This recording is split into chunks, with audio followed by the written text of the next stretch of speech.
விவசாய நிலங்களில் நீடித்த பசுமை பூர்வ இயக்கத்தில் 24 கோடியே 85 லட்சம் ரூபாய் செலவினத்தில் 1 கோடியே 96 லட்சம் மரக்கன்றுகள் 72,597 விவசாயிகளுக்கு கடந்த 3 ஆண்டுகளில் வழங்கப்பட்டன.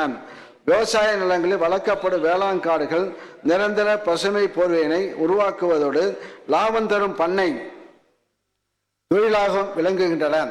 2024-25 ஆண்டில் தரமான மரக்கன்றுகள் உற்பத்தி செய்தவும் மரக்கன்றுகள் உற்பத்தி செய்யும் நாற்றாங்கல்களை வலுப்படுத்துவதற்காகவும் சிறிய பெரிய உயர் தொழில்நுட்ப நாற்றாங்கல் அமைப்பதற்கு வேளாண்காடுகள் திட்டத்தில் 13 கோடி ரூபாய் நிதி ஒதுக்கீடு செய்யப்படும்.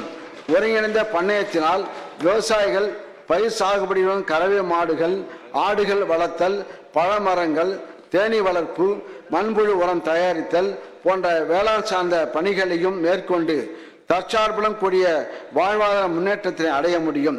கடந்த 3 ஆண்டுகளில் 40,888 ஒருங்கிணைந்த பண்ணை அமைப்புகள் 142 கோடி ரூபாய் மானியத்தில் அமைக்கப்பட்டு 40,887 விவசாயிகள் பயனடைந்து அவர்களது வாழ்வாதாரம் உயர்ந்துள்ளது. 2024-25 ஆண்டில் 14,000 ஒருங்கிணைந்த பண்ணைய தொகுப்புகள் அமைத்திட 42 கோடி ரூபாய் நிதி ஒதுக்கீடு செய்யப்படும்.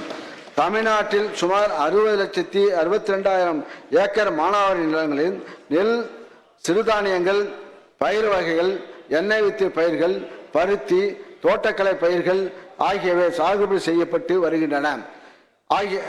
பெரும்பாலும் சிறு குறு விவசாயிகளால் சாகுபடி செய்யப்படும் இந்நிலங்கள் ஊட்டச்சத்து குறைபாடும் குறைந்த நீர்பிடிப்பு திறனும் கொண்டதாக உள்ளதால் நிலத்தடி நீர் குறைந்து பயிர் உற்பத்தி திறனும் வெகுவாக குறைந்து காணப்படுகிறது.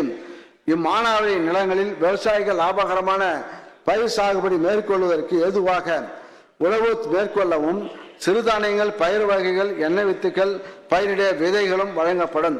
2024-25 ஆண்டில் 3 லட்சம் ஏக்கர் திட்டத்தை செயல்படுத்த 36 கோடி ரூபாய் மானிய நிதி ஒதுக்கீடு செய்யப்படும். காய்கறிகள் பழங்களின் தினசரி நுகர்வு மக்களிடையே மிகவும் குறைவாகவே உள்ளது. எனவே வீட்டு தோட்டத்தில் ஊட்டச்சத்து மிக்க பழச்செடிகள் வளர்ப்பதை ஊக்குவிக்கும் பொருட்டு வாழை பப்பாளி முருங்கை கருவேப்பிலை போன்ற செடிகள் வழங்கப்படும். இதனால் பூச்சிக்கொல்லிகள் இல்லாத நச்சுத்தன்மையற்ற பழங்கள் காய்கறிகள் கிடைக்கும். இத்திட்டத்திற்கென 4 கோடி ரூபாய் ஒதுக்கீடு செய்யப்படும். தேனீக்களின் தனித்துவம் அவை தித்திக்கும் தேனை திரட்டுவதால் மட்டுமல்ல மலர்களுக்குள் மகரந்த சேர்க்கை நிகழ்த்துவதால்தான். மக்களின் உடல்நலத்தில் தேனீ வளர்ப்பின் முக்கியத்துவத்தை கருத்தில் கொண்டு கன்னியாகுமரி மாவட்டத்தில் 3 கோடியே 60 லட்சம் ரூபாய் ஒதுக்கீட்டில் தேனீ முனையம் உருவாக்கப்படும். இத்திட்டத்தில் தேன் பரிசோதனை கூடமும் தேன் சார்ந்த பொருட்களை பதப்படுத்தும் கூடங்களும் அமைக்கப்பட்டு தேனீ வளர்ப்போருக்கு உரிய பயிற்சிகளும் வழங்கப்படும். செய்திகளை உடனுக்குடன் தெரிந்து கொள்ள உடனே சப்ஸ்கிரைப் பண்ணுங்க.